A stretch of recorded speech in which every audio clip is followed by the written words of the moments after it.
नमस्कार विद्यार्थियों, हम पढ़ रहे थे वैदिक काल और वैदिक काल में हमने देखा था कि वैदिक काल दो भागों में बटा हुआ है। एक है पूर्व वैदिक काल या हम कहेंगे ऋग्वैदिक काल और दूसरा है उत्तर वैदिक काल। तो ऋग्वैदिक काल के बारे में हमने जान लिया था कि ऋग्वैदिक काल की जो जितनी जानकारी हमने देखी वो ऋग्वेद से मिलती है हमें, और ऋग्वेद पहला लिखा गया वेद है। वैसे वेद 4 हैं, तो आज हम पढ़ेंगे कौन कौन से वेद हैं। और ऋग्वेद में जो सूक्त हैं, जो उक्तियां हैं, जो जिनका जिक्र है, वो सारा हमने कल पढ़ा। अब आज हम पढ़ेंगे उत्तर वैदिक काल के बारे में। तो उत्तर वैदिक काल एक तरीके से वैदिक काल का ही पार्ट है। खास मेजर चेंज हम नहीं कह सकते, लेकिन हाँ कुछ छोटे मोटे चेंजेस हुए। जैसे वैदिक काल में हम कहते थे कि पशुपालन करते थे लोग, तो यहां पर वो कृषि संबंधी कार्यों में ज्यादा इन्वॉल्व हो गए, यानी पशुपालक अर्थव्यवस्था की जगह कृषि प्रधान अर्थव्यवस्था हो गई। दूसरा अंतर यह है कि ऋग्वैदिक काल की जानकारी हमें ऋग्वेद से मिलती है, लेकिन उत्तर वैदिक काल की जानकारी हमें वेद साहित्य जो बाद में लिखा गया उनसे मिलती है। जैसे यजुर्वेद, सामवेद, अथर्ववेद, ब्राह्मण, आरण्यक, वेदांग, इन सबसे मिलती है। अब आप सोच रहे होंगे सर ये ब्राह्मण, आरण्यक, वेदांग, उपनिषद ये क्या है? तो मैं सारी चीजें आपके लिए लिख कर लेकर आया हूं, आप उनको देखिएगा। वैसे ये एग्जाम पर्सपेक्टिव से उतना इंपॉर्टेंट नहीं है, कभी छोटा छोटा क्वेश्चन बनता है इनसे जहां से पूछा जा सकता है। जैसे कई बार पूछा गया है कि सत्यमेव जयते किस उपनिषद से लिया गया है, तो ये क्वेश्चंस आ सकते हैं। लेकिन मैंने उसके साथ में मैंने सोचा कि आपको ये भी बता दिया जाए कि उपनिषद क्या है, ब्राह्मण क्या है, आरण्यक क्या है, इन सब के बारे में बता दिया जाए। तो ये हम देखेंगे। इसके अलावा जो दूसरे चेंजेस हुए हैं उत्तर वैदिक काल में, उनके बारे में हम जानेंगे। जैसे जन की हमने बात की थी, जन का मतलब कबीला, और वो जन जो है जनपद का रूप लेने जा रहा था, यानी कि वो बड़ा होता जा रहा था। अब संख्या जो है लोगों की एक जगह एकत्र होकर रहने की, वो ज्यादा बड़ी होती जा रही थी, और बाद में जनपद से ही बाद में महाजनपद काल भी आएगा। तो चलिए आज का चैप्टर शुरू करते हैं, देखते हैं इसमें क्या चीजें खास है। सबसे पहले उत्तर वैदिक काल मैंने आपको बताया, तो वेदों के बारे में ही जान लेते हैं हम, क्योंकि हमने कल वेदों के बारे में नहीं देखा था, सिर्फ ऋग्वेद के बारे में हमने जाना था। और हमने ये देखा था कि ऋग्वेद में क्या चीजें हैं, तो मैंने एक बार और ऋग्वेद का जिक्र कर दिया है। सबसे पहले तो आप देखिएगा वेद कितने हैं, 4, और इनके कंपाइलर जो है वेद व्यास है ना। कंपाइलर यानी मैंने आपको पहले भी बताया था कि चूंकि वेदों को अपौरुषेय बोला जाता है, इनको श्रुति भी बोला जाता है, ध्यान रखिएगा ये इनके उपनाम है। अपौरुषेय का मतलब ये होता है कि इनकी रचना जो है किसी पुरुष ने नहीं की है, पुरुष इनकी रचना नहीं कर सकता है। और दूसरा इनकी ये जो है श्रुति ग्रंथ है। श्रुति ग्रंथ का मतलब ये है कि ये सुन सुन के परंपराओं से आगे बढ़े हैं। पहले ऊपर जो देवता है, भगवान है, उन्होंने ऋषि मुनियों को सुनाया, ऋषि मुनियों ने अपने शिष्यों को सुनाया, और अपने शिष्यों के थ्रू ही वो आगे आगे पहुंचे वेद। तो इनको श्रुति ग्रंथ भी बोला जाता है, अपौरुषेय भी बोला जाता है, इनके दूसरे नाम है ये। 4 वेद हैं, वेदों को संहिता भी बोला जाता है, ध्यान रखिएगा, संहिता भी कहा जाता है चारों वेदों को। ये एक्चुअली मंत्र भाग है ना, उन मंत्रों, बहुत सारे मंत्र हैं, इसीलिए इनको संहिता भी बोला जाता है। तो ये 4 वेद हैं, चारों को संहिता हम बोलते हैं, ठीक है। 4 वेद कौन कौन से हैं? एक है ऋग्वेद, इसके बारे में हम पढ़ चुके हैं, और इसमें क्या है, हमने देखा था कि हाइम्स थे, है ना, श्लोक थे, सूक्तियां थी, मंत्र थे, उक्तियां जिनको हम बोलते हैं, वो सारे थे। तो कलेक्शन ऑफ प्रेयर्स हम सिंपल भाषा में बोल सकते हैं कि ऋग्वेद में यही है। मैंने आपको बताया भी था कि 1058 जो है, 1028 जो है उसमें सूक्त हैं, और 10,560 जो है उसमें श्लोक्स हैं या मंत्र हैं। तो ये ऋग्वेद है। ऋग्वेद के बाद में दूसरा वेद है सामवेद, तीसरा वेद यजुर्वेद, और चौथा वेद है हमारा अथर्ववेद। तो ये 4 वेद हैं। और सामवेद के बारे में अगर हम बात करें तो सामवेद संगीत से संबंधित है। संगीत से संबंधित कैसे कि ऋग्वेद में जो स्तुतियां थी, जो प्रेयर्स थी, उनको किस तरीके से म्यूजिकल टोन के साथ में, किस तरीके से उनको धुनों के साथ में गाया जाए, उसी के बारे में सामवेद में लिखा गया है। तो वैसे तो ये चारों वेद पहले एक ही थे, है ना, ऐसा बोला जाता है कि चारों वेद एक ही थे, वेद व्यास ने इनके 4 भाग कर दिए। तो ये इसमें क्या है, उन श्लोकों को म्यूजिकल टोन या धुनों के साथ में गाया जा सके, लयबद्ध तरीके से किया जा सके, और इसी को भारतीय संगीत का जनक कहा जाता है। ये जितनी भी चीजें मैं फैक्चुअल लिख के लेके आया हूं, ध्यान रखिए, स्टार मार्क करिएगा, क्योंकि इस तरीके से ही क्वेश्चन पूछा जाता है आपको कि भारतीय संगीत का जनक किसे कहा जाएगा, तो वो सामवेद को कहा जाएगा। फिर हमारा यजुर्वेद।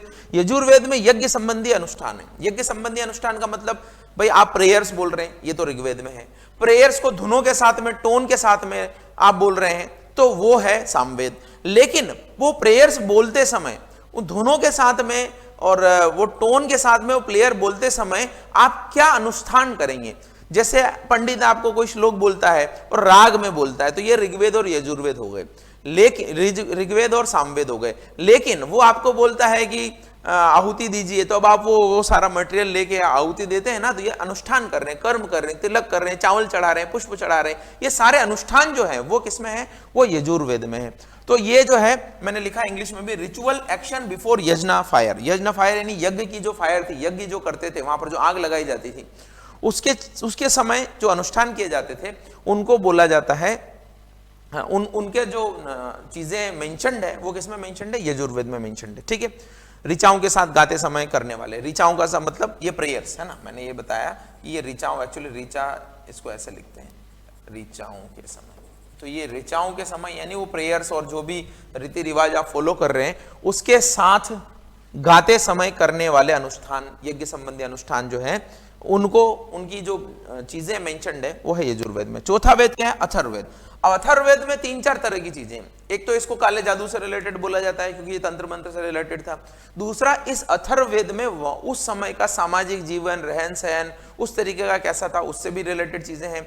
या हिप्नोटिज्म जो हम बोलते हैं कि किसी को मोह वश कर लिया आपने, या किसी को एग्जैक्ट हिंदी मीनिंग उसका एग्जैक्ट मुझे याद नहीं आ रहा है, तो वो आपने हिप्नोटाइज से रिलेटेड चीजें भी इसमें हैं। एविल सोल्स को कैसे कंट्रोल किया जाए, यानी आत्मा, भूत, प्रेत, उनसे रिलेटेड भी चीजें यहाँ पर है। ये हिप्नोटिज्म है, ब्लैक मैजिक है, और ये वहाँ की सामाजिक आर्थिक जीवन है, तंत्र मंत्र है, इन सब से रिलेटेड जानकारी किसमें, अथर्ववेद में। तो अर्थशास्त्र से संबंधित ऐसा कुछ नहीं है, ध्यान रखिएगा।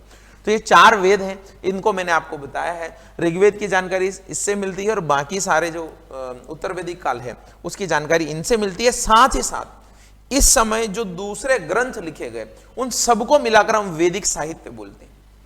ऋग्वेद, अथर्ववेद, सामवेद, यजुर्वेद के साथ में आरण्यक, ब्राह्मण, उपनिषद, वेदांग, ये जितने भी चीजें लिखी गई इनको वेद साहित्य बोलते हैं, और ये उत्तर वैदिक काल में लिखे गए। तो चलिए आगे बढ़ते हैं इस चैप्टर में क्या चीजें हैं। देखिए, वैदिक साहित्य मैंने लिखा है, तो वैदिक साहित्य में वेद त्रयी मैंने बोला है। वेद त्रयी किसे बोलते हैं, तो ये 3 वेद जो शुरू के हैं उनको वेद त्रयी बोला जाता है। फैक्चुअल क्वेश्चन के लिए मैं लिख के लेके आया हूं, किसी बुक में इस तरीके से आपको मिलेगा नहीं। सबसे बड़ा वेद कौन सा है, तो देखिए सबसे बड़ा वेद है ऋग्वेद, फिर उसके बाद में अथर्ववेद, अथर्ववेद के बाद में यजुर्वेद, और यजुर्वेद के बाद में सामवेद। तो मैंने पूरा अरेंज कर दिया। अगर आपको शॉर्ट ट्रिक चाहिए तो रेज याद कर लीजिए, RAYS। तो ऋग्वेद, अथर्ववेद, यजुर्वेद और सामवेद, रेज जो है इसका ये है। अब वर्सेस यानी पद्य में कौन सा है, आपने हिंदी की परीक्षा अगर दी हो तो वहां पर हमें एलोबरेशन आता था, गद्य का एलोबरेशन, पद्य का एलोबरेशन। कुछ क्या लिखा गया है उसको एलोबरेट करिए, उसका अनुवाद करिए। तो गद्य का अनुवाद तो हम कर देते थे क्योंकि वो कहानी टाइप होता था, जैसे क्रोध, बेर या अचार का मुरब्बा है ना, ऐसा कुछ पंक्ति, सुक्ति, उक्ति आती थी, तो उसका तो हम कर लेते थे क्योंकि हम समझते थे कि क्या चीजें हैं। लेकिन कभी कभी कविता की 2 लाइनें आ जाती थी, श्लोक की 2 लाइनें आ जाती थी, तो हमें क्या एक्चुअली हिंदी पता नहीं होती थी, तो वो जो है वो पद्य है। और जो एलोबरेशन आता है, जो 4-5 लाइनों में कुछ ऐसा लिखा रहता है, गांधी जी का कोई कोट अहिंसा पे लिख दिया, तो वो क्या है, वो गद्य है ना, गद्य। ऐसा कोट वगैरह है तो गद्य, और पद्य जो है 2-3 लाइनों में, श्लोकों वगैरह में होता है। तो हमारे जो वेद हैं वो 3 वेद तो हैं पद्य में, ऋग्वेद, अथर्ववेद और सामवेद। और मैंने बताया कि चूंकि अनुष्ठान क्या किया जाना है यज्ञ करते समय, रिचुअल क्या किए जाने हैं, तो उस समय जो चीजें लिखी गई वो यजुर्वेद में लिखी गई, और वो जो चीजें लिखी जाएंगी वो एलोब्रेशन के रूप में ही लिखी जाएंगी कि आपको फूल चढ़ाना है, चावल चढ़ाना है, क्या करना है, जो भी करना है वो यजुर्वेद में लिखा गया है। तो इसलिए यजुर्वेद किस फॉर्म में है, वो गद्य के फॉर्म में है, प्रोज इसको हम बोलेंगे। और वर्सेस जो है पद्य है, 3 वेद है आपका, ऋग्वेद, अथर्ववेद और सामवेद। तो ये RAS करके याद रख सकते हैं आप। 3 जो है पद्य में है और 1 जो है गद्य में है। ठीक है, उत्तर वैदिक काल में और भी साहित्य की रचना हुई है, मैंने बताया आपको कौन कौन से साहित्य हुए, ब्राह्मण, आरण्यक, उपनिषद, वेदांग, षड दर्शन। ये षड दर्शन पे बहुत बार क्वेश्चन आया हुआ है कि इस दर्शन के ज्ञाता कौन है, इस दर्शन के प्रतिपादक कौन है। 6 दर्शन हमारे यहाँ पर थे पहले, तो मीमांसा है आपका, चारवाक दर्शन थोड़ा अलग है, सांख्य है, जैमिन, न्याय दर्शन है। तो उन सबसे के प्रतिपादक मैं लिख के लेकर आया हूं। यहाँ पर पुराण, रामायण, महाभारत, स्मृतियां, इन सब की रचना हुई है। अब देखिए ये सारे बड़े कंफ्यूजिंग हैं, मैं इनके लिए कुछ लेकर आया हूं, आपको थोड़ा थोड़ा जल्दी में मैं बता देता हूं। अगर आपको और अच्छे से जानना है, पढ़ना है, तो ये PDF आपको मिल जाएगी, उस PDF में आप अच्छे से देख लीजिएगा, क्योंकि इनसे बहुत मेजर क्वेश्चन नहीं आना है। मेजर क्वेश्चन एक आध जगह आएगा तो वहां मैं अंडरलाइन करके स्टार मार्क करके बता दूंगा, फिर भी मैं लिख के लेके आया हूं ताकि आपको समझ में आए कि क्या है। तो जैसे देखिए, सबसे पहले क्या मैंने लिखा, उपवेद। तो वेद, हर वेद का 4 वेद है और हर वेद का एक उपवेद है, उसकी एक तरीके से शाखाएं हैं। तो ये क्या है, वेदों से निकली शाखाओं रूपी वेद ज्ञान को उपवेद कहते हैं। यानी वेद जो है उससे अगर कोई उसकी ब्रांच निकल गई है तो उसको हम उपवेद बोलते हैं। यानी उसमें भी उसी तरीके से होलिस्टिक वे में ज्ञान की व्याख्या की गई है, उसी को हम उपवेद बोलते हैं। तो 4 वेद है तो चारों की 4 उपवेद हैं। तो ये आप पढ़ लीजिएगा, इसमें कुछ खास नहीं है। ऋग्वेद का आयुर्वेद है, तो आयुर्वेद जो है एक्चुअली वो ऋग्वेद से निकला है, ऋग्वेद का उपवेद है। और मैंने यहाँ पर बड़ी डिटेल में लिख दिया आयुर्वेद। आयुर्वेद क्या है, किससे संबंधित है, इसके रचनाकार कौन है, ऋषि धन्वंतरि इसके रचनाकार है। उसी तरीके से यजुर्वेद है जैसे, तो यजुर्वेद का उपवेद क्या है, धनुर्वेद है। धनुर्वेद किससे संबंधित है, युद्ध कला से संबंधित है, युद्ध कैसे किया जा सकता है। इसके रचनाकार कौन है, विश्वामित्र है, ठीक है। फिर सामवेद, सामवेद है गंधर्व वेद, जिसे कला और संगीत से संबंधित है, और इसके रचनाकार कौन है, भरत मुनि है। अथर्ववेद शिल्प वेद से संबंधित है। अब देखिए ये इंपॉर्टेंट क्वेश्चन 1-2 बार आया हुआ है, ये आपके फिर आ सकता है कि भवन निर्माण कला से संबंधित जो उपवेद है, शिल्प वेद, वो किसका उपवेद है, तो आपको बताना अथर्ववेद का उपवेद है। रचनाकार तो मुझे नहीं लगता कि कभी आपको पूछेगा, बट मुझे लगा कि डिटेल जब पढ़ा ही रहे तो आपको पीडीएफ मिल जाएगी, जिसको लगता है पढ़े, जो अच्छी तैयारी कर रहा है पढ़े, नहीं कर रहा है तो एसएससी की तैयारी में तो रचनाकार बहुत मुश्किल पूछा जाएगा, उपवेद पूछ ले, बड़ी बात है, ठीक है। तो ये उपवेद है। उपवेद के बाद में क्या है, ब्राह्मण। ब्राह्मण क्या है, देखिए ब्राह्मण वेद संहिताओं के बाद ब्राह्मण ग्रंथों का निर्माण माना जाता है। इनमें यज्ञों के कर्मकांड का विस्तृत वर्णन है। अब यज्ञों के कर्मकांड का विस्तृत वर्णन कैसे, हमने पहले पढ़ा कि कर्मकांड का विस्तृत वर्णन तो किसमें है, यजुर्वेद में है। यजुर्वेद में ही तो लिखा गया था कि क्या क्या कर्मकांड करने, क्या चीजें करना है, लेकिन वो जो लिखा गया था वो उतना एलोबरेशन में नहीं लिखा गया था। कई बार जो चीजें लिखी जाती हैं वो हम समझ नहीं पाते, और वो जो हम समझ नहीं पाते तो उसकी व्याख्या की जाती है फिर अलग से। जैसे मान लीजिए कोई प्रश्न आपने सॉल्व किया और उसका उत्तर आ गया, अब उत्तर आपको समझ में नहीं आ रहा, जिसने सॉल्व कर लिया उसको तो समझ में आ जाएगा, सबको समझ में नहीं आएगा, तो फिर हम उसकी व्याख्या करते हैं। वही काम ब्राह्मण करते हैं। ब्राह्मणों में क्या किया गया है कि जो भी वेदों में बातें लिखी गई है, जो चीजें, जो यजुर्वेद स्पेसिफिकली, वहां पर जो कर्मकांड के बारे में लिखा गया, उसका विस्तृत वर्णन जो है वो किसमें किया गया, ब्राह्मणों में किया गया। साथ ही यहां पर शब्द जो है वो कैसे उत्पन्न हुए, उन शब्दों का, और उसके साथ में प्राचीन राजाओं और ऋषि मुनियों की कथाएं हैं। यानी संसार के बारे में, राजा के बारे में, ऋषि मुनियों के बारे में कुछ कथाएं भी इसमें जो है अलग से ऐड की गई हैं। अब देखिए हर वेद का कम से कम एक जो है ब्राह्मण है। ध्यान से समझिएगा मैंने क्या बोला, कम से कम एक का मतलब एक तो है, ज्यादा भी हो सकते हैं। जैसे उपवेद तो हर वेद का एक ही है, लेकिन अगर हम ब्राह्मण की बात करें तो हर जो वेद है उसका कम से कम एक ब्राह्मण यानी 2 ब्राह्मण भी हो सकते हैं। तो उन वेदों में लिखी गई बातों को स्पेसिफिकली मेंशन किया गया है, एलोबरेशन किया गया। तो कौशितकी, ऐतरेय ये है, सामवेद के षड्विश और तांड्य महाब्राह्मण है। ये शतपथ जो है एक आध बार पूछा गया है, ये सबसे ज्यादा इंपॉर्टेंट है कि शतपथ ब्राह्मण जो है किस वेद से संबंधित है। तो शतपथ ब्राह्मण किससे है, यजुर्वेद से। और एक और ये याद कर लीजिएगा क्योंकि ये सिंगल ही है, गोपथ जो है किससे रिलेटेड है, अथर्ववेद से रिलेटेड है। अब मैं इसको हिंदी में इसलिए भी लेके आया हूं क्योंकि अगर आप इंग्लिश भी लिख लोगे तो भी ऐसे ही बनेगी। शतपथ को मुझे अगर लिखना है ना तो शतपथ, तो बात तो वही हुई, ऐसे लिखिए ऐसे लिखिए, और इसमें तो आप माहिर है व्हाट्सअप करने में, तो शतपथ लिखिए ऐसे लिखिए, जहां कहीं टेक्निकल टर्म आएगा तो मैं आपको बता दूंगा, ठीक है। देखिए यहां पर लिखा भी है कि शतपथ ब्राह्मण सबसे महत्वपूर्ण है क्योंकि इसमें केवल सिर्फ यज्ञों का ज्ञान नहीं बल्कि उत्तर वैदिक कालीन जो धर्म है, संस्कृति है, रहन सहन है, उन सब के बारे में भी बताया गया है। तो यज्ञों के अलावा जो है इसमें वहां के रीति रिवाज वगैरह उनके बारे में भी बताया गया। तो शतपथ ब्राह्मण जो है सबसे इंपॉर्टेंट है। जहां जहां मैं स्टार मार्क कर रहा हूं उसको जरूर याद करिएगा और थोड़ा बहुत समझने की कोशिश करिएगा कि ब्राह्मण क्या है, ये क्या है, उपनिषद क्या है। अब देखिए दूसरा क्या है, अरण्य। अरण्य का मतलब होता है एक्चुअली वन। तो अरण्यक उनको कहते हैं जिनमें कुछ ऐसी चीजें लिखी हुई थी जो वनों में ही स्टडी की जाती थी। वनों में स्टडी की जाती थी यानी कुछ ऐसे सन्यासी साधु होते थे जो वनों में रहते थे और उनके शिष्य भी वहां रहते थे, तो उनके लिए स्टडी करने के लिए जो स्पेसिफिक चीजें थी वो इस अरण्यक में मेंशन्ड है। और ये अरण्यक एक तरीके से ये समझिए कि ब्राह्मणों का कंक्लूजन है, ब्राह्मणों के परिशिष्ट भाग है, अंतिम भाग है, जो आप नगरों में इन जगहों पर अध्ययन नहीं करते थे और चूंकि थोड़ा रहस्यमय चीजें थी तो वो आप वन में ही अध्ययन करते थे।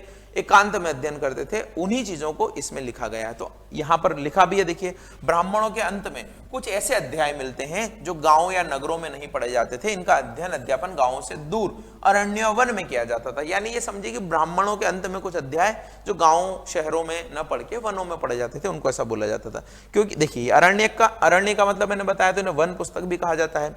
ये ब्राह्मणों के उपसंहारात्मक यानी कॉन्क्लूसिव जो पार्ट है, परिशिष्ट है उनके, इसमें क्या है, इसमें क्यों वनों में अध्ययन किया जाता था? क्योंकि इसमें दार्शनिक सिद्धांत है, और दर्शन या फिलॉसफी को समझना, उसके लिए आपको बहुत एकाग्रचित्त होने की जरूरत है। और अगर रहस्यवादी बातों को जानना चाहते हैं, आप सोचिए कोई भी अभी साधु सन्यासी है, कोई भी कपाल क्रिया करता है या कुछ तंत्र मंत्र करता है, तो वो कोई सिटी गांव में नहीं करेगा, वो कहीं एकांत में जाकर करेगा। उसी तरीके से इनमें रहस्यवादी बातों की जानकारी है, जैसे आत्मा, परमात्मा, जन्म, मृत्यु, पुनर्जन्म, इनका वर्णन है।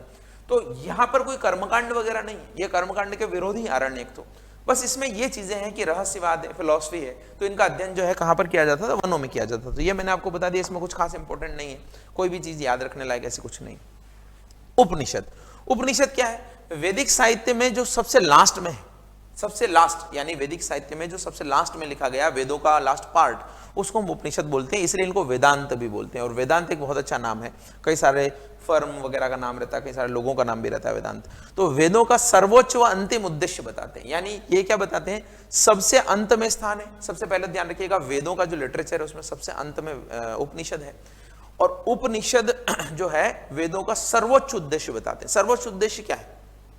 सर्वोच्च उद्देश्य मुक्ति, व्यक्ति का जो भगवान से मिलन हो जाए, या व्यक्ति और भगवान के बीच में जो चीजें हैं उनके बारे में व्याख्या हो जाए, उसी को हम उपनिषद के बारे में उस उपनिषद में पढ़ते हैं। तो यही यहाँ पर लिखा गया है कि वेदों का अंतिम उद्देश्य क्या है। तो इनका शाब्दिक अर्थ उस विद्या से जो गुरु के समीप बैठकर एकांत में सीखी जाती है। सबसे पहले ध्यान रखिएगा, उपनिषद का मतलब यह है, उपनिषद यानी कि एक जो गुरु बैठा है उसके नीचे वहां पर जमीन पर बैठकर आप जो शिक्षा लेते हैं वही उपनिषदों में है। लेकिन वास्तव में इसमें क्या, आत्मा और ब्रह्मा के संबंध में दार्शनिक चिंतन है। आत्मा यानी मनुष्य, मनुष्य की आत्मा, और ब्रह्म यानी भगवान, उनके बीच में जो संबंध है, उनकी जो है इसमें दर्शन की व्याख्या है। कितने हैं टोटल? 108 है। और सबसे इंपॉर्टेंट यहां पर ध्यान रखने वाली बात है, जो आप पढ़ते हैं कि सत्य की सदैव विजय होती है, सत्यमेव जयते। तो सत्यमेव जयते ये कथन जो है किससे लिया गया? 108 में से एक उपनिषद है, मुंडकोपनिषद। तो मुंडकोपनिषद से लिया गया, मुंडकोपनिषद, ये मुंडकोपनिषद से लिया गया। तो ये बहुत इंपॉर्टेंट है, ये ध्यान रखिएगा। अब तो ये छोटी छोटी चीजें थी, मुझे लगा छोड़नी नहीं चाहिए, तो मैंने कर ली। जिसको नहीं देखना है वो वीडियो कर लीजिएगा आगे, ये तो ऑनलाइन एजुकेशन है, बहुत आपके लिए बेनिफिशियल है। अब देखिए वेदांग क्या है। तो काफी समय बीतने के बाद वैदिक साहित्य खत्म हो गया था, वैदिक साहित्य लिखा गया, उपनिषद लास्ट पार्ट थे, लेकिन वो वैदिक साहित्य धीरे धीरे आगे जाकर क्या हो गया? जटिल होने लग गया। और वो जो जटिल वैदिक साहित्य होने लग गया, तो उसके अर्थ विषय को स्पष्ट करने के लिए, उसकी सूक्तियों को स्पष्ट करने के लिए, और वो सूक्तियां हैं उनको कैसे बोला जाए, श्लोक को कैसे बोला जाए, उनका उच्चारण कैसे किया जाए, उसके लिए इनकी रचना हुई। तो अनेक सूत्र ग्रंथ लिखे गए, इन्हें वेदांग कहा गया। तो एक्चुअली ये भी है, वेदों के पार्ट ही है। वेदांग का मतलब क्या है? वेदों के पार्ट ही है, लेकिन इनको बाद में लिखा गया, वैदिक साहित्य के लिखने के बाद में लिखा गया, इसलिए इनको वेदांग बोला जाता है। यानी वेदों में चूंकि संस्कृत भाषा में लिखे गए थे, उस समय के लोग समझ पाए, आगे आने वाली पीढ़ियों को बहुत प्रॉब्लम हुई, तो बाद में वेदांग लिखे गए। और ये वेदांग 6 हैं। तो ध्यान रखिएगा, यहां सबसे इंपॉर्टेंट चीज बस ये है कि 6 है।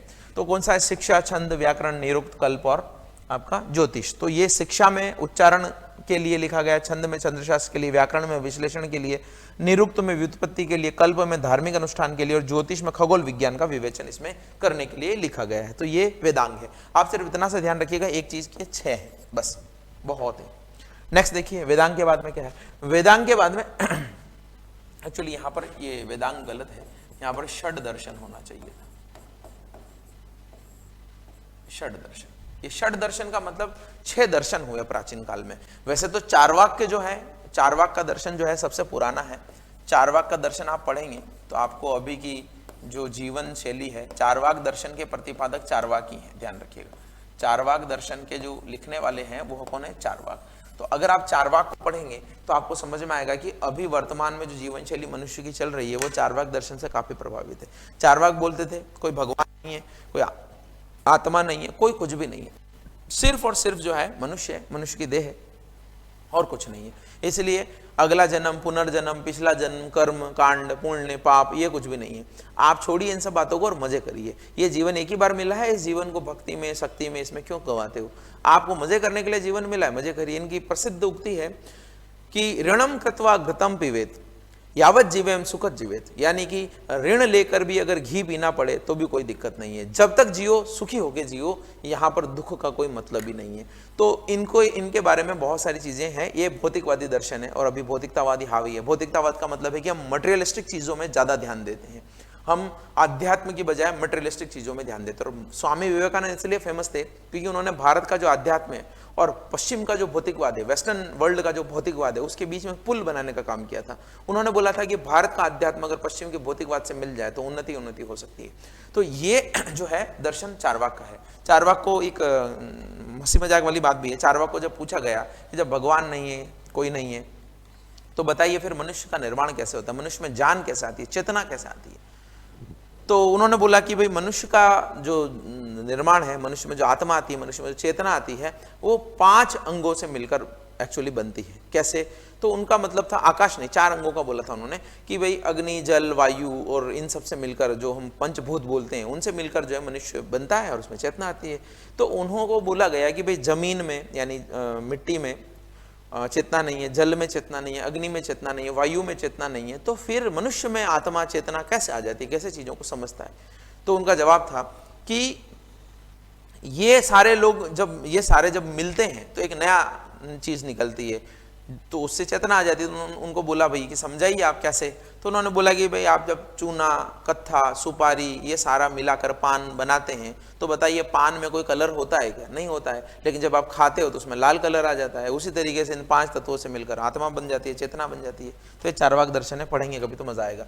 तो इस चारवाक दर्शन के अलावा 6 दर्शन और हैं। वो 6 दर्शन क्या है? इनमें क्या है? आत्मा, परमात्मा, जन्म, पुनर्जन्म आदि से संबंधित बातें हैं। सूत्र शैली में लिखा गया। सूत्र शैली में लिखा गया मतलब ये बहुत ही सूत्र वाक्य है, वो संक्षिप्त और सटीक है। एक वाक्य आपने बोला वो उसी में सारा सार है, तो संक्षिप्त और है। इनकी संख्या कितनी है? 6। षड दर्शन है तो 6, षड का मतलब होता है 6, षडभुज आप बोलते हैं ना, 6 भुजाओं वाला। तो इस तरीके षड दर्शन है, 6 दर्शन है। और ये अभी तक मैंने जितना पढ़ाया आपको, अभी तक हम वैदिक साहित्य में जितना पढ़े, ब्राह्मण, आरण्यक, उपनिषद, वेदांग, उनमें सबसे इंपॉर्टेंट पार्ट है आपका ये 6 के 6 दर्शन आपको याद होने चाहिए। 6 के 6 दर्शन में जो चीजें लिखी गई है, जो प्रतिपादक है उनके, वो आपको याद होने चाहिए।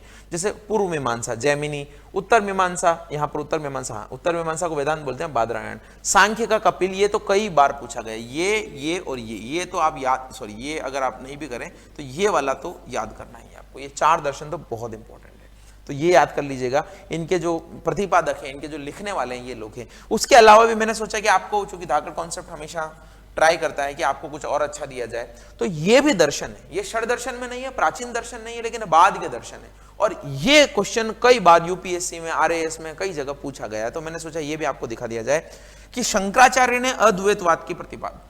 अद्वैत का मतलब होता है सिंगल यूनिटी। थोड़ा मेरा फिलॉसफी पढ़ा हुआ है तो मुझे थोड़ा इंटरेस्ट रहता है, इसलिए मैं थोड़ा ज्यादा बता रहा हूं आपको।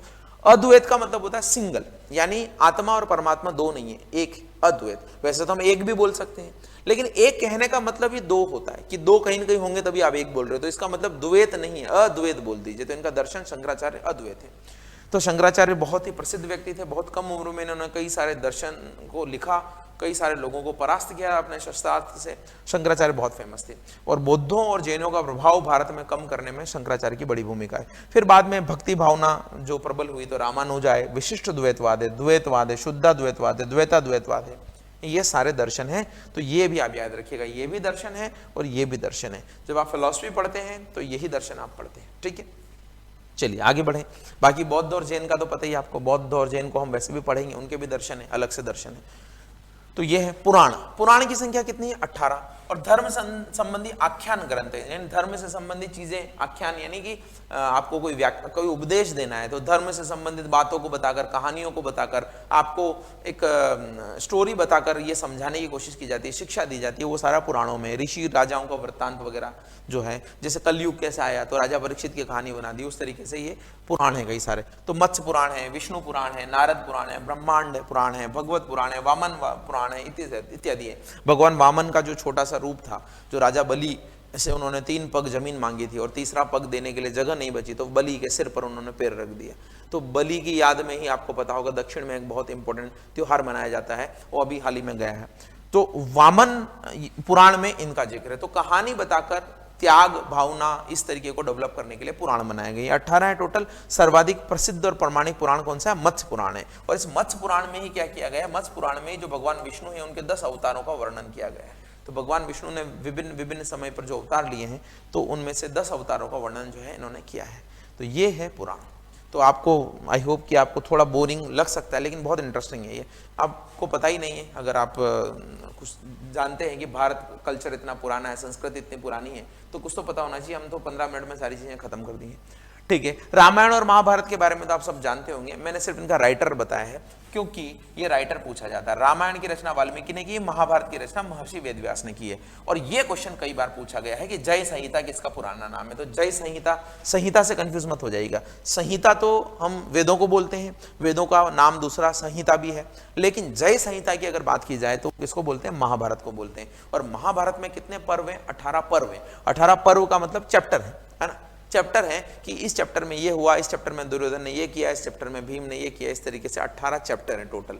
उसी तरीके से रामायण की बात करें तो इसमें 7 कांड है।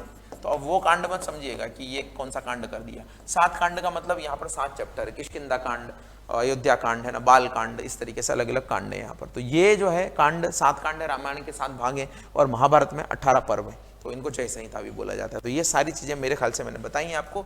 एक आध कोई और है तो हम देख लेते हैं। जैसे स्मृतियां हैं, तो कुछ सामाजिक नियम अगर बताए गए हैं, कुछ सोशल रूल्स अगर बताए गए किसी में, तो वो है स्मृतियों में। और कुछ मुख्य स्मृतियां ये मैंने लिख दी है, और इसी में से सबसे इंपॉर्टेंट है मनुस्मृति। तो मनुस्मृति का जिक्र हमेशा आता है, और मनुस्मृति का नाम मनु के नाम पर ही पड़ा, क्योंकि सबसे पहले मानव जो माने जाते हैं हम उनको बोलते हैं कि मनु। जो मनु है वो सबसे प्रथम मनुष्य थे, इसीलिए मनु के नाम पर ही मनुष्य या मानव या उनसे ही चीजें जो है गठित हुई हैं।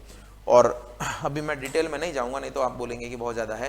अभी 7वें मनु जो है हम बोलते हैं वो चल रहे हैं, तो छोड़िए उसको। मनुस्मृति को ध्यान रखिएगा बस। और ये सबसे इंपॉर्टेंट याद रखिएगा कि मनुस्मृति में जो 8 प्रकार के विवाह आप पढ़ते हैं, गंधर्व विवाह है ना, ब्राह्मण विवाह, दूसरे अलग अलग विवाह जो पढ़ते हैं, पैशाच विवाह, राक्षस विवाह, ये सारे विवाह का जो है वो जिक्र है मनुस्मृति में। तो जैसे आप अभी लव मैरिज बोलते हैं, दैट इज कॉल्ड गंधर्व विवाह। तो गंधर्व विवाह को उसमें अप्रशंसनीय बताया गया, यानी गंधर्व विवाह जो है प्रेम के वशीभूत वर और वधु का जो है दूर चले जाना या शादी कर लेना माता पिता की अनुमति के बिना, उसको गंधर्व विवाह बोलते हैं। तो ये अप्रशंसनीय बताया गया। बाकी 4 विवाह जो है प्रशंसनीय है। तो ये समाजशास्त्र पढ़ेंगे तो वहां पर भी आपका आता है। तो 8 प्रकार के विवाह का वर्णन किसमें किया गया, इतना सा पूछ ले तो मनुस्मृति ध्यान रखिएगा। बाकी और भी स्मृतियां हैं। तो सामाजिक नियम इसमें बताएंगे। अब समाज का नियम ही तो है, विवाह करना है तो विवाह किन नियमों से होगा, कैसे होगा, क्या चीजें होगी, तो वो इसमें वर्णन है। तो ये सारी चीजें मैंने आपको बताई किसके बारे में? वैदिक साहित्य के बारे में। मैंने अभी तक आपको ये नहीं बताया कि उत्तर वैदिक काल में क्या चल रहा था। मैंने बस ये बताया कि उत्तर वैदिक काल की जानकारी हमें वैदिक साहित्य से मिलती है, जिसमें ऋग्वेद शामिल नहीं है। ऋग्वेद के बाद में जो संहिताएं लिखी गई, यानी यजुर्वेद, सामवेद, अथर्ववेद लिखा गया, ब्राह्मण लिखे गए, उपवेद लिखे गए, आरण्यक लिखे गए, उपनिषद लिखे गए, वेदांग लिखे गए, षड्दर्शन आया, इन सबसे हमें जानकारी मिलती है। तो आपका ये जो स्मृतियां हैं इसमें मनुस्मृति हमें ध्यान रखना। अब हम बात करेंगे कि ऋग्वेदिक काल में कुछ छोटी मोटी चीजें और क्या हमें जाननी चाहिए थी। तो ऋग्वेदिक काल में देखिए, उत्तर वैदिक काल, लेटर वैदिक एज में इस काल की जानकारी ऋग्वेद के आधार पर विकसित संहिता। देखिए ऋग्वेद के आधार पर ही विकसित है ये सारे ग्रंथ। किसके आधार पर विकसित है? ऋग्वेद के आधार पर। ब्राह्मण, आरण्यक, उपनिषद, इनसे होता है, जिनका काल जो है 1000 से 600 BCE है ना, बिफोर कॉमन एरा है ना। BCE का मतलब मैंने क्या बताया था? बिफोर क्राइस्ट या बिफोर कॉमन एरा, क्योंकि अभी 0 आएगा, 1000 से 600, 400, 200 और 0 आएगा, तो उनसे हमें मिलता है। और मैंने आपको बताया था कि ऋग्वेद का जो काल है, ऋग्वेद का जो काल है वो मैंने करीब बताया था आपको 1500 से 1000, तो 500 साल वो चला है, 400 साल ये चला है। उत्तर वैदिक काल में क्या हुआ? आर्य जो शुरुआत में मैंने आपको बताया था कहाँ से आए थे, वो मिडिल एशिया से आए थे, या एशिया से आए थे, मध्य एशिया से आए थे। तो आर्य शुरुआत में जब आए तो अफगानिस्तान, पाकिस्तान के कुछ हिस्से और पंजाब तक फैले हुए थे। बाद में वो सरस्वती नदी के किनारे तो थे, वहां तक सिंधु सरस्वती नदी के किनारे थे। मैंने बताया भी था कि उनका जो सबसे इंपॉर्टेंट नदी है वो नदी तमा की संज्ञा दी गई। नदी तमा मतलब सरस्वती नदी, नदी तमा का मतलब नदियों में श्रेष्ठ। तो सिंधु नदी के किनारे वो बसे थे। सरस्वती नदी के किनारे वो बसे थे, लेकिन बाद में उन्होंने दोआब में जाकर गंगा यमुना के किनारे जो है अपने घर बसा लिए और वहां पर भी वो फैल गए। दोआब, पंजाब, ये सारे जो मतलब हैं, ये दोआब का मतलब होता है दो नदियों के बीच का क्षेत्र, तो 5 नदियों के बीच का क्षेत्र पंजाब कहलाता है उसी तरीके से। तो ये दोआब में गंगा यमुना संपूर्ण दोआब में फैल गई। और उत्तर वैदिक काल में आते आते पंचजनों का लोप हो गया। मैंने आपको बताया था कि आर्य जो थे उनके कई कबीले थे, उन कबीलों में 5 कबीले प्रसिद्ध थे। 5 कबीले प्रसिद्ध थे। तो जन का मतलब यहाँ पर जानो नहीं, जनो, पंचजनों, जन का मतलब कबीला होता है, तो यहाँ पर वो जन यानी लोग नहीं है, पंचजन मतलब 5 कबीले बहुत प्रसिद्ध थे। तो पंचजनों का धीरे धीरे लोप हो गया था, क्योंकि पंचजन मैंने बताया था कि आपस में लड़ते रहे वो, और बाद में भरत जन की जो जीत हुई थी, भरत में जो राजा था सुदास, और जो हारा था पुरु, सुदास और पुरु ने मिलाकर एक नया कुल बनाया कुरु, और कुरु जो है वही बाद में जाकर महाभारत और रामायण के उसी वंश में होती है। तो यहाँ पर ये खत्म हो गए थे और विशाल राज्यों की स्थापना हो गई थी। उसमें देखिए ये कुरु और पांचाल जो है, ये कुरु और पांचाल आपको समझ में आ रहा होगा, पांचाल ये बहुत जो है फेमस थे। और राजा का पद क्या हो गया था, अनुवांशिक हो गया था, यानी हेरिडेटरी हो गया था। हेरिडेटरी का मतलब ये कि राजा का पिता जो है, मतलब राजा जो है उसका बेटा ही राजा बनेगा और फिर उसका बेटा ही राजा बनेगा। और जनरली जो है ज्येष्ठ पुत्र का मतलब जो एल्डेस्ट सन था उसको राजा बनाया जाता था, जो सबसे बड़ा भाई होता था उसको राजा बनाया जाता था। तो ये आपका है। कृषि प्रधान अर्थव्यवस्था थी, मैंने बताया था आपको पहले जो ऋग्वैदिक कालीन अर्थव्यवस्था क्या थी, पशुपालन अर्थव्यवस्था थी, लेकिन ये कृषि प्रधान अर्थव्यवस्था हो गई थी। और कृषि प्रधान अर्थव्यवस्था होने का एक बहुत इंपॉर्टेंट रीजन यहाँ पर लिखा गया है कि पहले तांबे का ज्ञान था इनको, लेकिन बाद में इनको लोहा मिला, अतरंजी खेड़ा यूपी में इनको लोहा मिला, और वहां लोहा मिलने से कृषि कार्य होने लग गए, और कृषि कार्य होने से फिर ये व्यवस्था जो है कृषि प्रधान अर्थव्यवस्था होने लग गई। मैंने बताया था अयस को तांबा बोलते हैं, लेकिन कृष्ण अयस जो है अगर आप बोले तो कृष्ण अयस को क्या बोला जाता है, लोहा बोला जाता है। और जब ये चीजें होगी, सोसाइटी बदलेगी, तो कई सारी चीजें बदली। जैसे यहाँ पर लिखा गया है कि महिलाएं जो थी उनकी स्थिति जो है डिक्रीज होने लग गई। स्थिति डिक्रीज होगी तो आपको पूछेंगे क्या डोवरी थी, बिल्कुल थी, दहेज प्रथा थी, पुनर्विवाह नहीं होने लगेंगे, महिलाओं को वेद पढ़ने की अनुमति नहीं होगी, तो ये खराब स्थिति का द्योतक है। जबकि ऋग्वैदिक काल में महिलाओं की स्थिति अच्छी थी। तो मैंने आपको बताया जो डिफरेंस है वो सबसे मेजर डिफरेंस यहाँ पर है कि वहां पर पशुपालन होता था, यहाँ पर कृषि अर्थव्यवस्था थी। वो केवल पंजाब वाले क्षेत्र में फैले थे, ये गंगा यमुना दोआब में भी फैल गए थे। वहां पर महिलाओं की स्थिति अच्छी थी, यहाँ महिलाओं की स्थिति खराब होने लग गई थी। और यहाँ पर देखिए प्रदा प्रथा है ना, दहेज प्रथा ये थी। और फेमस विमेन जो है गार्गी और मैत्रेयी। अब गार्गी पुरस्कार आपने सुना होगा, बच्चों को गार्गी पुरस्कार 10वीं में अच्छे नंबर लाने पे मिलता है, 8वीं 10वीं में जो भी है। तो गार्गी और मैत्रेयी जो है उस समय की विदुषी महिलाएं थी। विदुषी मतलब बहुत ही ज्ञानी महिलाएं थी। जैसा मैंने अपाला, घोषा और लोपामुद्रा बताया था आपको ऋग्वैदिक काल में, वैसे ही 2 महिलाओं का नाम याद रखिएगा, मैत्रेयी। ये जो है उत्तर वैदिक काल की बड़ी ही विदुषी महिलाएं थी। तो ये जो है मैंने आपको बता दिया है सारी चीजें, उत्तर वैदिक काल में क्या क्या चीजें हो रही थी। 1-2 चीजें और देख लीजिए। साइज ऑफ जन इंक्रीज। जन का मतलब कबीला, ध्यान रखिएगा, जन का मतलब कबीला, मैं कई बार बता चुका हूं। कबीले की साइज जो थी वो बढ़ गई। अब ये क्या हो गया, जन से बढ़कर क्या किस नाम से जाने लग गया, जनपद के नाम से जाने लग गया। तो फिर जनपद ही बड़े और शहर हो जाएंगे तो महाजनपद हो जाएंगे। फिर क्या है, वर्ण सिस्टम। वर्ण सिस्टम पहले मैंने बताया था, वर्ण की उत्पत्ति कैसे हुई।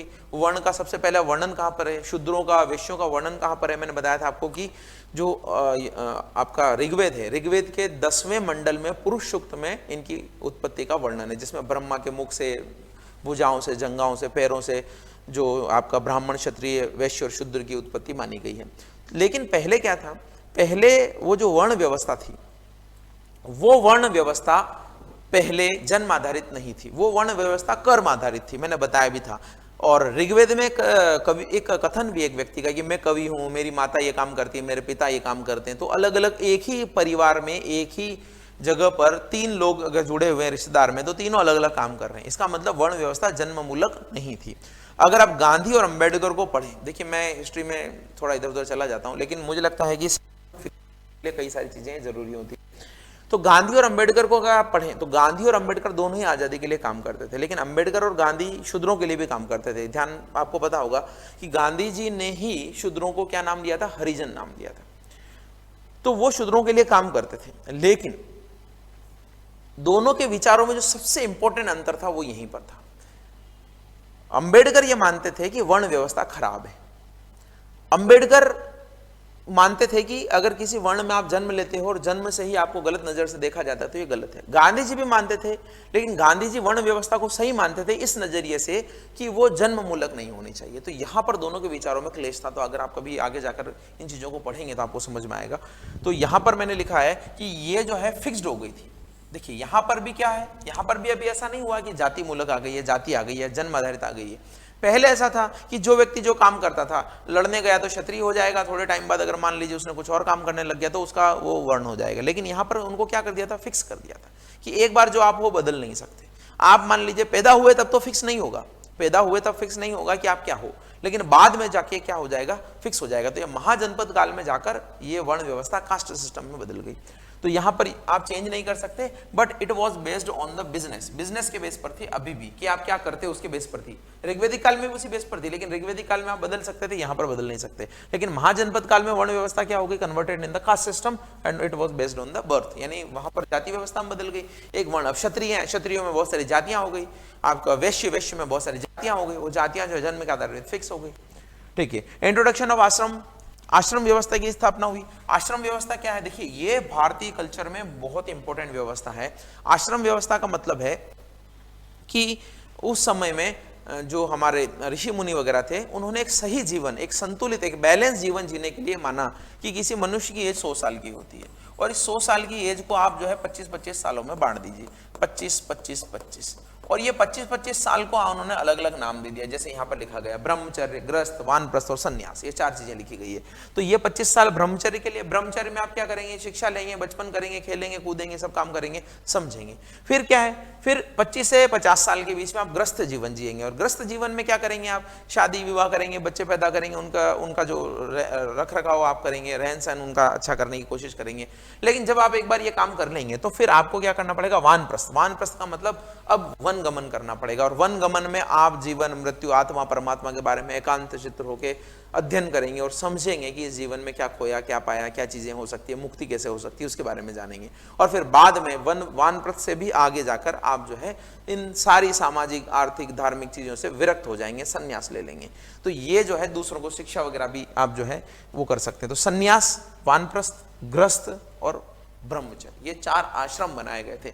और इसी तरीके से यहां पर एक चीज और इंपॉर्टेंट थी, मैंने उस समय बताया था कि ऋग्वेदिक काल में जो सबसे इंपॉर्टेंट देवता था, 250 बार जिक्र आया था जिस देवता का, इंद्र थे, और बाद में अग्नि, वायु, वरुण देव भी थे। लेकिन बाद के काल में, ऋग्वेदिक काल के बाद में जो उत्तर वैदिक काल आया, उसमें ब्रह्मा, विष्णु और महेश जो 3 लोग थे, वो 3 लोग जो है बहुत फेमस हो गए, 3 देवता बहुत फेमस हो गए, ये विष्णु, ब्रह्मा और शिव। इन्हीं को अब आप बोलते हैं गॉड। गॉड इसी से हुआ है, generator, operator, destroyer. Generator, operator, destroyer, यानी कि ब्रह्मा जी जो है जनरेटर का काम करते हैं, यानी कि सृष्टि को बनाते हैं। ऑपरेट करने का काम जो है वो विष्णु जी के हाथ में है, यानी कैसे इनका परिचालन करना है। तो अवतार लेते हैं, बैलेंस बनाते हैं, चीज़ों को समझाते हैं, कभी इस रूप में जन्म लेते हैं, कभी उस रूप में जन्म लेते हैं। और डी का मतलब होता है डिस्ट्रॉयर। तो पुनर्निर्माण, जो अगर कोई नव निर्माण करना है तो उसके लिए डिस्ट्रक्शन बहुत ज़रूरी है। सृजन तभी हो सकता है जब विध्वंस हो, और विध्वंस करने का काम करते हैं शिव जी। तो इस तरीके से ये आपका ये इंपॉर्टेंट हो गए थे। इंद्र और सूरज से भी ये ज़्यादा इंपॉर्टेंट हो गए थे, विष्णु, ब्रह्मा, विष्णु, महेश। तो ये ऋग्वेदिक काल के बारे में मैंने आपको काफ़ी सारी चीज़ें बता दी है। मुझे लगता है कि आपको पूरी चीज़ें समझ में आई होगी कि ऋग्वेदिक काल में क्या चीज़ें थी, क्या खास चीज़ें थी। मैंने पूरा आपको इस तरीके से बताने की कोशिश की है कि यहाँ पर कोई भी दिक्कत नहीं आए। और यहाँ पर एक चीज़ और बच गई है, मुझे लगा कि नया चैप्टर है क्या, हाँ ठीक है, आगे हम महाजनपद पढ़ेंगे। तो यहाँ पर देखिए, यहाँ पर 1-2 चीज़ें और जो मैंने एनसीईआरटी से स्पेसिफिकली ली है, वहाँ पर इन यज्ञों का जिक्र था कि कौन कौन से यज्ञ जो है उस समय कराए जाते थे। तो अश्वमेघ यज्ञ, राजसूय यज्ञ, इस तरीके से यज्ञ कराए जाते थे। और मैंने इसके बारे में भी लिखा है कि अश्वमेघ यज्ञ कराया जाता था एक्सपांशन के लिए। एक्सपांशन के लिए क्या कराया जाता था कि आप जो है अपना घोड़ा सजा संवार कर, छतरी लगाकर भेज देते थे उसको। वो घोड़ा जहां जहां जाता था, जिन जिन क्षेत्रों में वो जाता था, बिना रोक टोक के वो राज्य आपका हो जाता था। अगर आपका कोई घोड़ा रोक लेता था, इसका मतलब वो आपका शत्रु बन गया है और वो चाहता नहीं कि आपका राज्य विस्तार हो, और फिर वो आपसे लड़ाई करता था। तो ये बहुत ही सिंपल उस समय चीजें थी। अभी सोचिए, अभी पहले झगड़ा करते हैं, बाद में बात करते हैं। उस समय ये था कि आपकी अधीनता को स्वीकार कर रहा है, उसको लगता है कि आप अच्छे राजा हो, तो आप उनको कर देने लग जाओगे और आपकी अधीनता स्वीकार कर लेंगे। जो अधीनता स्वीकार नहीं करेगा, आपका घोड़ा रोकेगा और लड़ाई हो जाएगी। तो लव कुश के बारे में आपने सुना होगा ऐसा कि जब राम जी ने अश्वमेघ यज्ञ किया तो उन्होंने वो घोड़ा रोक लिया था। वाजपेयी यज्ञ, घुड़दौड़, यहाँ पर क्या होती थी, घोड़ों की दौड़ होती थी, शक्ति प्रदर्शन होता था। और ये राजसूय यज्ञ, राजसूय यज्ञ है राजा को दिव्य शक्ति कि राजसूय यज्ञ जिसने कर लिया और राजा बड़ा राजा बन गया और उसको शक्तियां मिल गई है, प्रतिष्ठा होती थी, प्रतिष्ठा में वृद्धि होती थी। तो ये 3 तरह के यज्ञ उस समय किए जाते थे। 4 पुरुषार्थ भी है, ध्यान रखिएगा, धर्म, अर्थ, काम और मोक्ष। कम नहीं है, काम है। तो 4 पुरुषार्थ मतलब 4 चीजें हैं मनुष्य के जीवन में। उसको धर्म भी करना चाहिए, अर्थ पैसा भी कमाना चाहिए, काम जो उस मनुष्य की इच्छाओं की पूर्ति है वो भी करना चाहिए, और मोक्ष, मोक्ष की प्राप्ति के लिए भी उसमें काम करना चाहिए। धर्म, अर्थ, काम, मोक्ष 4 पुरुषार्थ है। और निष्क और शतमान, ये देखिए, ये मैंने एक बहुत इंपॉर्टेंट जो है एनसीईआरटी से कोट लिया था। निष्क और शतमान उस समय क्या थी, करेंसी की यूनिट हुआ करती थी। अब आप सोचेंगे, मैंने तो पहले बताया कि सर यहाँ पर तो बार्टर सिस्टम था, है ना, बार्टर सिस्टम था। और बार्टर सिस्टम में क्या होता है कि कोई भी मुद्रा नहीं होती है, वस्तुओं के बदले ही वस्तुएं ली और दी जाती हैं। तो यहाँ पर ये निष्क और शतमान क्या होगी, एक्चुअली ये मुद्रा की यूनिट रही होगी, हमें एक्चुअली नहीं पता है। जैसे हो सकता है कि मान लीजिए कुछ छोटा सा सोने का टुकड़ा है, वो आप दे दो किसी को, उसके बदले में कोई चीजें दे दे, तो वो टुकड़ा आगे आगे घूमता गया, उसका मूल्य डिसाइड हो गया एक तरीके से, जेवर है उस तरीके से हो गया। लेकिन फिर भी कोई भी टुकड़े का एक स्पेसिफिक 100 ग्राम का टुकड़ा है, इतना ही है, ऐसा कुछ फिक्स नहीं था। यानी करेंसी का कोई फिक्स माप तोल वगैरह वाली करेंसी नहीं थी। फिर भी निष्क और शतमान 2 का जिक्र है, जो मुद्रा तो नहीं थी लेकिन संभवतः स्वर्ण आभूषण या सोने के ढेले के रूप में। अभी नियमित सिक्के विकसित नहीं हुए थे, ये इस रूप में थी, नियमित सिक्के विकसित नहीं हुए थे। ये एक तरह से मुद्रा की इकाई थी, लेकिन किसी भी भार, आकृति, मूल्य के सिक्कों का चलन का प्रमाण नहीं मिलता। यानी कोई वेट, स्पेसिफिक वैल्यू, स्पेसिफिक उसका शेप, उसमें कोई भी सिक्के चलते हो, ऐसा कोई चलन का जिक्र कहीं पर भी नहीं है। तो ये मैंने आपको बताया उत्तर वैदिक काल के बारे में। और उत्तर वैदिक काल के बारे में मुझे लगता है कि मैंने ऋग्वैदिक काल से भी बहुत सारी चीजें आपको बता दी हैं, क्योंकि हमने ऋग्वैदिक काल में वेदों का जिक्र नहीं किया था और जितने भी वैदिक साहित्य उसके बारे में हमने पढ़ा। तो ये थोड़ा वीडियो लंबा है, लेकिन ट्राई करिए, क्योंकि हमें आगे पढ़ना ही है। और पढ़ने वाले ये चीजें नहीं देखते हैं कि क्या चीज काम की है, क्या चीज काम की नहीं है, क्या चीज़ जो है मुझे बोरिंग लग रही है, क्या मुझे इंटरेस्टिंग लग रही है। थोड़ी बहुत स्ट्रेटजी के कारण आप इधर उधर कर सकते हो, लेकिन अल्टीमेटली आपको पढ़ना ही होता है। और मैं सोचता हूँ कि मैं इतना क्रक्स रूप में आपको बता रहा हूँ, सिर्फ इंपॉर्टेंट चीज़ें, बिना किसी लाग लपेट के। और दूसरा सबसे इंपॉर्टेंट कि ये PDF आपको मिल जाएगी, तो कभी भी आपको देखना है ना, यहाँ से आप देख लीजिए, आपका रिविजन हो जाएगा, कोई नोट्स बनाने की जरूरत नहीं। सोचो ऑफलाइन में कितना लिखना पड़ता था आपको, अब कुछ भी नहीं लिखना, कुछ भी नहीं करना है।